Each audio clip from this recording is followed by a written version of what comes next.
So after reading the book Beautiful Oops, I sometimes give an assignment where students can make an artwork from things that would be mistakes, or I give them random pieces of paper to choose from in the classroom that were in the recycling receptacle. So it doesn't have to be something that was necessarily thrown away. It could be a random object. In my case, in my house, I had some like couch filling. Otherwise, it would kind of be like a cotton sort of thing, but it's definitely not. It's kind of rough. But anyway, my daughter had been playing with it throughout the house, and eventually she got a hold of some kind of marker or material to color it orange. So she left it on the floor, and I picked it up and I said, I kind of like it. Okay, let me think about it. So I saved it on my table. Didn't know what I was going to do with it, but I liked it. And just now I found another piece. This is, I really didn't know what to do with this, but so I had some earrings that came on this, like 6 pairs of earrings that came on this. It's a velvety texture, but I really think I'm gonna like the two together, the combination of the two colors together. I can see now where I automatically, of course, this obviously looks kind of like clouds. It could be cake, could be a cake, maybe like a fluffy cake. So your job now is to find something that inspires you and makes you think, oh, that looks like something, or I can use it in this way. Again, it doesn't have to be something you've thrown away or it's a mistake. It could be other materials, and then that can be the seed of inspiration for your project of creating art from mistakes and nothing. So let's get started and put our creativity cap on and get to work. So initially, when I just had this piece to work with, I was going to use it as clouds. I think I still am, although I started playing with its shape and it looked like a shoe as well. And then I took it apart. There are different things you can do it. It's not just meant to be a cloud. It could be a lot of things. And actually, I tell kids, the less obvious, the more creative. I mean, like, I can even see a skirt. I don't know, if I draw, I'll show you an example here. I'm doing it upside down, but anyway, it could be a ballerina's, tutu. So this would be her point shoe, right? Something like this.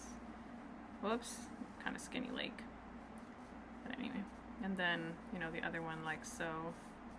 Let's say that could be something, right? And then her body, of course, would be up here. So it's not, as obvious. You could turn it into that. It could be a lot of things, but I'm just in the mood of the beach, I guess, maybe because we've been in quarantine for so long. So I'm gonna do clouds, and I just love sunrises and sunsets, so it's just what I want to do. I was going to use this for the sky. It's just a paint I have lying around. I think it was a sample that they sent me.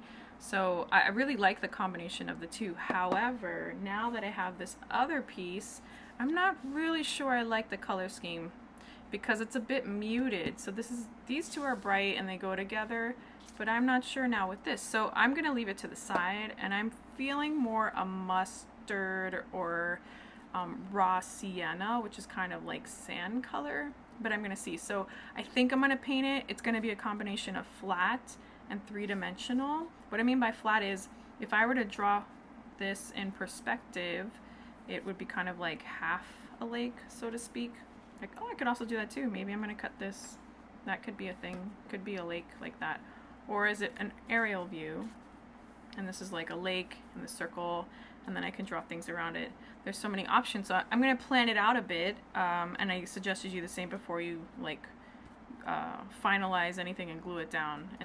So I'm gonna try and dull down this turquoise or teal color.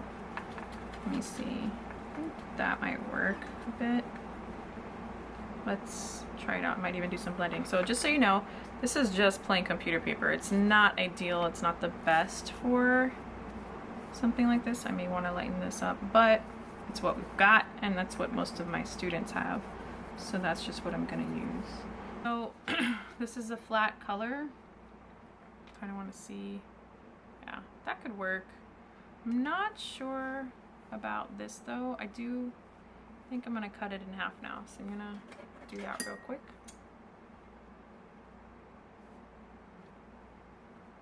Let's see. Okay, and let's see where I might put one there. One over here, I think. Mind you, the paint isn't dry, but that might be something. So one could be a hill, and one could be a lake, maybe. Oops. Still wet, but I'm just looking really quick. Can't wait, right? So something like that. I like it. Maybe the bottom will be pink. Maybe like a light pink. But I won't use paint. I only brought these two colors because they were handy and easy. But I think I'll use either oil pastel or chalk pastel or soft pastel. I think I'll go with soft pastels just because it's softer. So let's see what we've got here. Yeah, this is the color I want right here. So I definitely like the contrast between the solid and this like soft light color. So that already looks pretty cool. And then when we add our found objects, so I'm basically just setting the stage for these guys, the stars. Let's see. Yeah, I got a little dust on this, but I can wipe it off. So I'm gonna put that one there. No, I wanted to put this there. That's what it was, yeah. There and there. And glue it like that. Obviously this is curling because it's wet, but I'll straighten that out in a bit.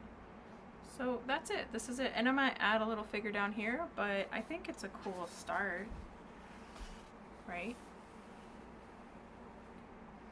Even though this guy needs to be glued down, they need to be glued down. But yeah, this could be something. Something here needs something there, maybe. Or I just leave it alone and sign it. I can at least sign it. Done.